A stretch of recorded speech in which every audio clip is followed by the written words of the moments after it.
je vais lire un petit passage parce que suite à ce que vous avez dit, ce passage m'est venu en tête.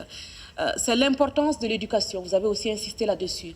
Ce qu'un enseignant peut faire, peut changer une vie, mais peut surtout changer des générations entières. Et je vais vous expliquer tout à l'heure pourquoi. Donc ici, il y a ce passage dans votre livre où vous rappelez le moment où Albert Camus reçoit le prix Nobel de littérature en 1957, et où il dit, il parle de son instituteur, hein, donc voilà, ça c'est Albert Camus, c'est un de mes auteurs préférés, donc j'étais heureuse de le découvrir dans votre livre.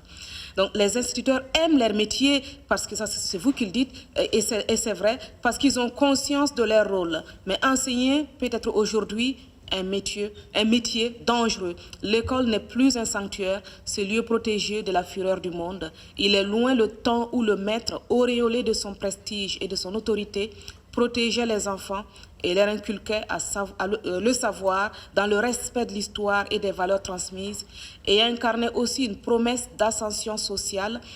En écrivant ces lignes, nous nous souvenons de la lettre de remerciement écrite par Albert Camus à M. Germain, son instituteur, au moment de recevoir le prix Nobel de littérature en 1957. Sans vous, sans cette main affectueuse que vous avez tendue au petit garçon pauvre que j'étais, sans votre enseignement et votre exemple, rien de tout cela ne serait arrivé. C'est ce que Camus a dit à propos de son instituteur. Cette lettre, empreinte d'une immense reconnaissance, a été lue dans la cour de la Sorbonne lors de l'hommage national rendu à Samuel Paty, assassiné en 2020. Il faut préciser qu'il a été décapité. En France. Et donc, c'est un passage que je tenais absolument à vous lire, et je vais aussi rendre hommage à mon père, qui est instituteur, et qui est devenu instituteur grâce à un instituteur.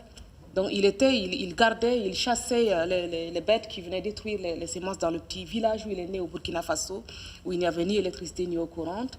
Et il admirait un homme qui était l'instituteur du village.